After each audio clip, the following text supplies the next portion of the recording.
a personas que durante su vida mostraron conductas sobresalientes, un carácter excepcional. En el transcurso de la iglesia, a los apóstoles legítimos se les llamó santos, por ejemplo Pablo. En los últimos tiempos no se le llama a muchos santos. ¿Y qué podemos decir en eso? Que para quién se le puede considerar un santo, de una persona adulta mayor que tiene un carácter excepcional y que está visto por los demás como alguien piadoso. Algunos pueden decir, si alguien fuera santa, esa era mi abuela. Y nosotros nos ponemos a pensar en una señora anciana, llena de gracia, que ora todos los días y lee la palabra, que está caracterizada por hacer buenas obras. También nosotros podemos utilizar, ¿y qué significa? Cuando nosotros vamos al idioma original, la palabra ágil significa santo, y esto está caracterizado como alguien que está literalmente apartado para Dios. Podemos ver una analogía en la persona en la Fuerza Aérea, cuando los cadetes entran por primera vez a la Fuerza Aérea, comparado con que entran a una universidad, tienen una disciplina diferente, muy estricta. Desde que ellos se bajan del autobús, ellos están expuestos a ejercicio riguroso. ¿Por qué, hermano? Porque de esta forma a ellos se les cambia la manera de vivir cómoda a una manera más estricta y disciplinada. ¿Por qué? Porque el objetivo es de que ellos van a ser los oficiales de la Fuerza Aérea más adelante. Así también, hermano, cada creyente en Jesucristo ha sido apartado como propiedad de Él para ser santo de su mancha. El día de hoy, hermano, vamos a estar estudiando en el libro de Efesios, capítulo 5, del 8 al 14, y quiero pedirles que oremos para que sea el Señor guiando en esta predicación y que Él sea honrado con su palabra. Oremos. Bendito Padre, que toda gloria, gracias, Señor, por este gran privilegio de poder exponer tu palabra, Señor. Ayúdame, Padre, para poder hacerlo, Señor, con diligencia, Señor, y con discernimiento de ti, Señor. Padre, vengo reconociendo, Padre, que por mi capacidad, Señor, no puedo hacer nada, Señor, sino solo por los méritos tuyos, Padre. Gracias, Señor, por este gran privilegio, por la oportunidad que me regalaste el día de hoy de poder respirar, Señor, y de poder abrir mis ojos. Todo te lo dejo en el nombre bendito de Cristo Jesús. Amén. Ok, hermano, quiero que me acompañen al texto que vamos a estar estudiando este día de hoy, y está en Efesios 5, del 8 al 14. Efesios 5, del 8 al 14. Y dice la palabra del Señor: porque en otro tiempo era el Señor, mas ahora soy luz en el Señor, andad como hijos de luz. Porque el fruto de la luz es en toda bondad, justicia y verdad, comprobando lo que es agradable al Señor, y no participéis en las obras infructuosas de la tiniebla, sino más bien reprenderla. Porque vergonzoso es hablar aún de lo que ellos hacen entender. Mas todas las cosas, cuando son puestas en evidencia por la luz, son hechas manifiestas, porque la luz manifiesta todo. Por lo cual dice: despierta tú que duermes, y levántate de los muertos, y te logrará Cristo.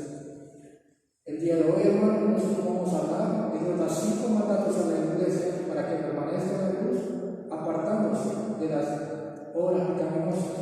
5 mandatos que nos la iglesia para que permanezca en la luz, apartándose de las obras pecaminosas. Y el primer mandato nosotros lo encontramos aquí en el versículo número 8, que dice: Dios ordena andar a la iglesia de luz. Y podemos ver que hay 2 razones, y la primera razón es por el estado que estaban antes.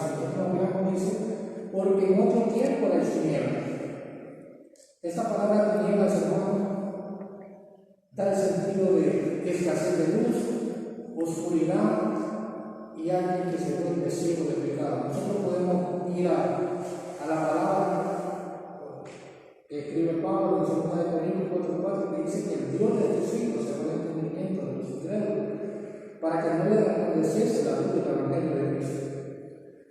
Entonces, hermanos, yo quiero llevarlos a ustedes, quiero que me acompañen para ver el contexto de que Pablo viene hablando aquí en Efesios, en la parte, en el capítulo número 4 y el versículo 17, que dice: esto pues digo y requiere el Señor, que ya no andéis como los otros gentiles, que anden en la vanidad de su mente, teniendo entendimiento de merecer, ajeno de la vida de Dios por la ignorancia que ellos saben, por la dureza de su corazón, los cuales, después que perdieron toda sensibilidad, se entregaron a la lascivia para cometer con avidez toda clase de impureza.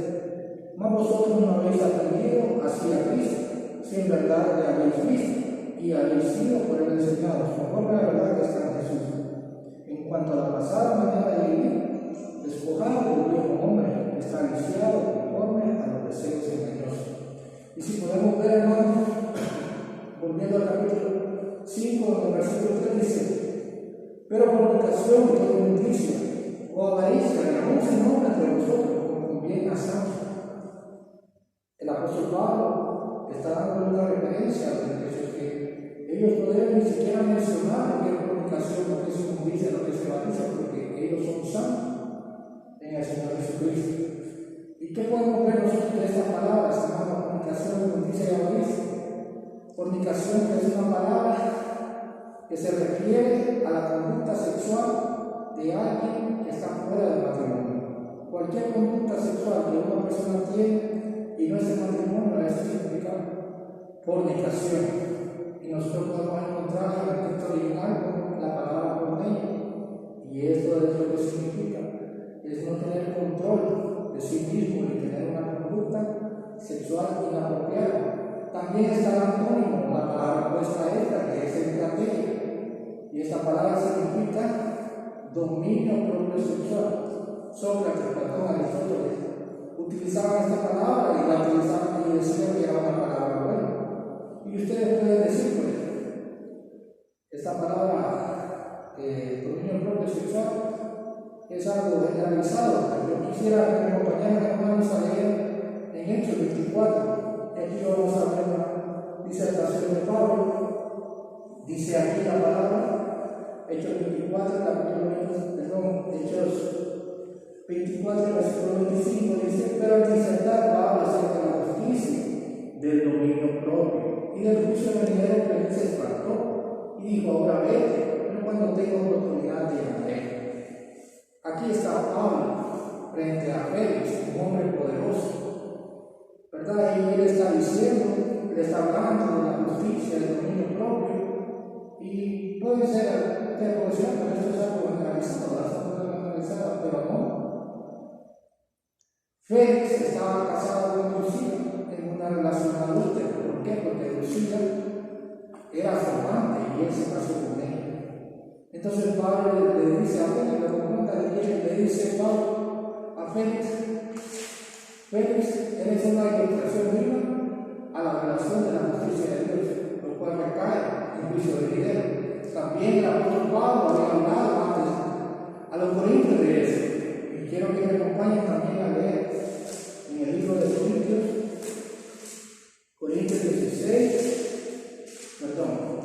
Corintios 6, capítulo 6, el versículo 15 al 17 dice: ¿no sabéis que vuestros cuerpos son miembros de Cristo? ¿Quitaré pues los miembros de Cristo y los haré miembros de una ramera?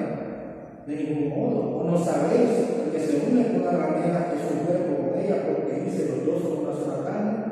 Pero el que se une al Señor, un espíritu, es con él. Y dice el otro versículo: huir de la fornicación. ¿Por qué, hermano? Porque para este Corintios, en sus pensamientos torpes, ellos decían: no la carne para el cuerpo para la carne, ¿verdad? El tener relaciones sexuales fuera del matrimonio, el fornicar, era algo biológico para ellos, pero el apóstol Pablo dice que ellos no pueden unirse a una ramera, porque ellos están unidos a Cristo, ellos están unidos a Dios. Y esto, hermano, nosotros tenemos que ver muy en cuenta. ¿Por qué? Porque se dan a las iglesias. ¿Y qué pasa con esto, hermano? Esto es una mancha para la iglesia. Nosotros tenemos que ser radicales ante eso. Dice el versículo 3: ni aún se nombra entre santos, ni aún se nombra. Entonces, hermano, yo quiero que ustedes vean el peso. ¿Por qué? Porque esto es lo que el mundo ofrece ahora. El mundo ofrece una vida desviada, es cometer fornicación y cometer actos ilícitos sin ningún retraimiento. ¿Por qué? Porque ellos están en contra del diseño de lo que Dios ha creado. Y Dios es santo y nosotros somos santos en el Señor Jesucristo. Porque dice en el capítulo 5, versículo 40, dice: de cierto se oye que hay entre vosotros fornicación, y tal fornicación cual que aún se nombra de la mentira, tanto que alguno tiene la mujer de su padre. Y dice en el versículo 5: el tal sea entregado a Satanás para la corrupción de la carne, a fin de que el espíritu sea santo en el día del Señor Jesús. Entonces, hermano, dice que el apóstol Pablo se ha expulsado. Entonces, hermanos, quiero llevarlos a la otra palabra que dice ahí en el versículo 3, la palabra inmundicia. Esta palabra aparece 12 veces en el Nuevo Testamento y el primero que la utilizó fue el Señor Jesucristo. Y una persona inmunda era aquella persona que padecía de lepra. Ustedes saben que antes de esta persona que padecía de lepra estaban apartados de las demás personas y estaban muertos en vida. Sus carnes se caían y tenían un olor putrefacto. Entonces, hermano, esa inmundicia es la que Dios está hablando, que no debe haber en nuestra vida. ¿Por qué no? Porque antes eran tinieblas. Entonces, tiene que cambiar, hermano, esa forma o esa manera de pensar en estos pecados y no verlos por encima como el mundo los está viendo. ¿Y por qué razón, hermano? Yo quiero que vean conmigo la razón. Dice ahí mismo, en el mismo versículo 8: mas ahora soy luz en el Señor. ¿Y qué pasa aquí, hermano? Ese es el contraste, es lo contrario de ser tinieblas. Ahora soy luz en el Señor. Soy luz en el Señor. Y cuando nosotros, hermano, escuchamos esta palabra, la primera vez que se habla de esta palabra, la encontramos en el Evangelio de Mateo, y ese es el Señor Jesucristo hablando a los discípulos. Quiero que me acompañen, hermanos, a Mateo 5:14, y dice la palabra del Señor: vosotros sois la luz del mundo. Una ciudad asentada sobre un monte no se puede esconder, ni se enciende una luz y se pone debajo de una nube, sino sobre el candelero, y alumbra a todos los que están en casa. Entonces, dice: vosotros sois la luz del mundo. Vosotros sois la luz del mundo. ¿Y qué quiere decir esto, hermano? Que le ha establecido a una persona el Evangelio, que le ha establecido, ha venido a una nueva vida en Cristo. Son distintos a lo que eran antes. Antes eran tinieblas, han pasado a luz, de muerte a vida, de condenación a una eternidad, de estar con Cristo. A estar con Cristo.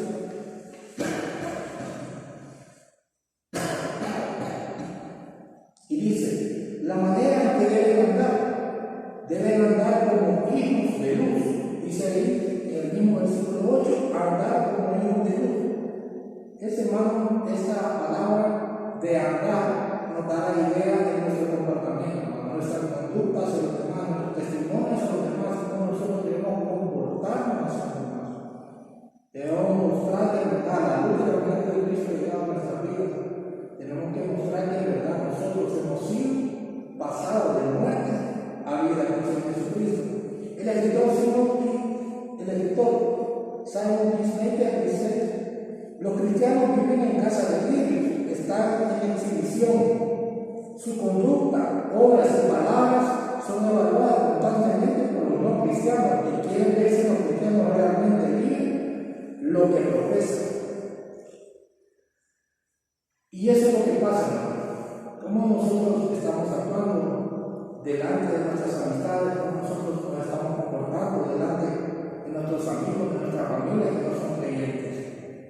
Cualquier conducta que nosotros tengamos hacia ellos, hermano, eso va a influir de una forma negativa o positiva para que ellos puedan venir al conocimiento del Evangelio de Cristo.